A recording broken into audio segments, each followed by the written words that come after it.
প্রত্যেক বছরের মতো এবারও মাঘী পূর্ণিমা উপলক্ষে গঙ্গা স্নান। উত্তর দিনাজপুর জেলার চাকুলিয়া থানার চাকুলিয়া সুদানী নদীতে ভিড়। মাঘী পূর্ণিমা তিথিতে উত্তরবঙ্গের ঐতিহ্যবাহী গঙ্গা স্নানে ভক্তদের ভিড় উপচে পড়েছে নিজের ও নিজের পরিবারের মঙ্গল কামনায়। সকাল থেকেই ভক্তদের ভিড়। উত্তর দিনাজপুর ছাড়া বিভিন্ন রাজ্য থেকেও এখানে আসেন সুদানী নদীতে স্নান করতে। এই নদীতে স্নান করলে মনস্কামনা পূর্ণ হয় বলে জানা যায়। গঙ্গা স্নান উপলক্ষে দুদিন ব্যাপী নাম সংকীর্তন ও মেলা বসিয়েছে। ভক্তদের জন্য আয়োজন করা হয়েছে খিচুড়ি প্রসাদ। কমিটির সদস্য বিপ্লব কুমার দাস বলেন, প্রত্যেক বছর গঙ্গা স্নান উপলক্ষে খিচুড়ি প্রসাদের আয়োজন করা হয়।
এটা কোন জায়গা?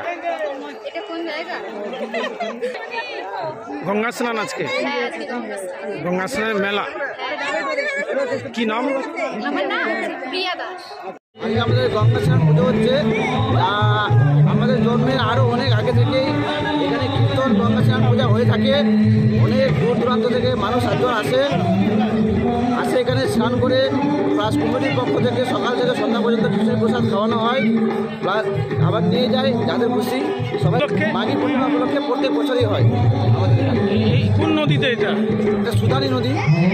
প্রত্যেক বছরই হয়? প্রত্যেক বছর হয়। কেমন লাগছে? খুবই ভালো, অনেক মানুষ আসে, আরও খুব ভালো লাগে। সকলে সহযোগিতা করে মেলাও বসছে। হ্যাঁ, মেলাও বসছে।